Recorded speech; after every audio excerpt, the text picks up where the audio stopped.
Bismillahirrahmanirrahim. Assalamualaikum warahmatullahi wabarakatuh. Alhamdulillah, bersyukur kepada Allah, bersalawat kita kepada Rasulullah. Allah subhanahu wa ta'ala menjadikan hukum ada yang haram, ada yang halal. Haram bermakna yusabu ala tarkihi wa yu'aqabu ala fi'lihi, berpahala meninggalkannya, berdosa mengerjakannya. Merokok termasuk hal yang haram kalau kita lihat berbagai dalil. Ada beberapa dalil yang menyatakan rokok itu termasuk haram. Yang pertama kita lihat dari keputusan Majelis Ulama Indonesia ketika mengadakan musyawarah di Padang, Sumatera Barat tanggal 25 Januari 2009 yang dihadiri oleh 700 ulama se-Indonesia. Maka rokok itu sudah diambil keputusan dalam fatwanya haram hukum.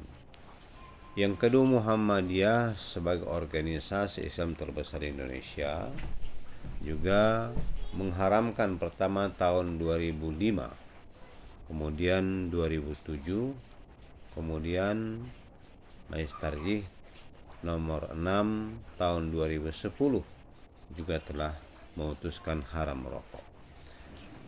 Nah, kemudian para ahli medis dan para ilmuwan telah meneliti bahwa di sebatang rokok itu banyak racun yang bisa merusak tubuh kita. Kemudian di bungkus rokok tertulis merokok dapat mendatangkan penyakit kanker, jantung, impotensi, gangguan pada kehamilan dan janin. Nah, kemudian yang berikutnya dalam Al-Quran di surah Al-A'raf ayat 159 Allah mengatakan wa yuhillu alaihimut thayyibat wa yuharrimu alaihimul khaba'is. Allah menghalalkan yang baik-baik dan mengharamkan yang buruk-buruk. Jadi rokok itu termasuk yang buruk, kayak diharamkan oleh Allah karena dapat merusak tubuh kita. Kemudian di surah Al-Baqarah ayat 195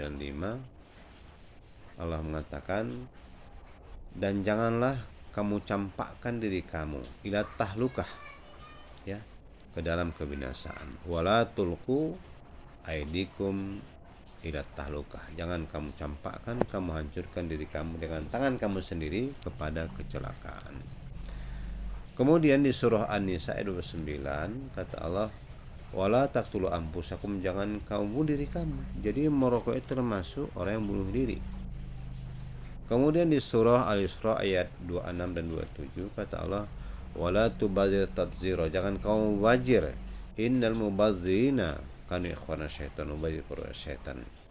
Merokok itu termasuk mubazir, membuang-buang. Ya, rokok itu kan begitu disap dibuang asap. Kok bisa begitu disap ditelan asapnya, ya kan, jangan dibuang.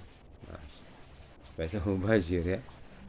Nah, kemudian ada dua hadis diriwayatkan oleh Bukhari, Abu Daud dan Tirmizi, ya. Kata Nabi, la dororo wala diroro, jangan kamu mencelakan dirimu dan orang lain. Jadi merokok itu termasuk mencelakan diri kita dan orang lain. Karena ketika orang menghisap asap rokok itu orang celaka. Nah, kemudian di hadis dari Ummu Salamah diriwayatkan oleh Ahmad, Tirmizi dan Nasa'i, naha Rasulullah melarang anil muskir, yang mabukkan, wal muntir, dan melemahkan. Jadi merokok termasuk melemahkan fisik kita. Nah, kemudian dalil ini cukup, ya, menyatakan bahwa rokok itu termasuk haram. Kemudian WHO, ya, menyatakan bahwa setiap tahun 8 juta manusia meninggal akibat rokok. 1.200.000 adalah perokok yang pasif, yang tak merokok, dia kena asap aja, dia dia bisa penyakitan. karena dia tidak merokok.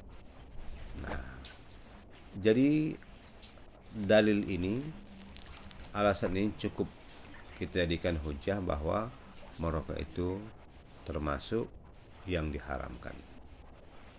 Oleh karena itulah, baik kita umat Islam, tiada kata lain kalau sudah diharamkan, maka kata Allah dalam surah An-Nur ayat 51, ya, orang beriman itu iza du'a ila Allah wa rasul yaqul ayaqul samina wa ata'na. Orang beriman apabila dia menegakkan hukum Allah, maka dia mengatakan sami'na wa ata'na, kami dengar, kami patuhi. Jadi kalau sudah tahu kita itu tak boleh dilaksanakan, maka tinggalkan. Nah, kemudian kita ini kan orang baik-baik, beribadah, sholat, tapi kita kerjakan juga yang buruk. Maka dalam surah Al-Baqarah ayat 42 kata Allah, wala talbisul haqqa bil batil wa taqtu wa antum ta'lamun. Jangan kamu campur adukan yang hak dengan yang batil, yang halal dengan yang haram, yang buruk dengan yang baik, sedang kamu tahu, ya, yang haram itu haram, tapi kamu sembunyikan, kata Allah. Kadang kita memang banyak munafik, ya. Ya, oleh karena itu jauhi kalau kita ingin selamat dunia akhirat. Jadi merokok itu, kalau kita mengajarkan kebaikan, ibarat setitik nila akan merusak susu sebelanga. Banyak kita kerjakan kebaikan, tapi akibat merokok aja, maka amal ibadah kita adalah ibadah yang mungkin Allah tolak. Kenapa? Karena kita campur yang hak dan yang batil. Oleh karena itu mulai hari ini, mari kita bertekad untuk tidak merokok lagi. Buang jauh-jauh, karena itu akan merusak diri kita, merusak ibadah kita, merusak keluarga kita. Demikian, assalamualaikum warahmatullahi wabarakatuh.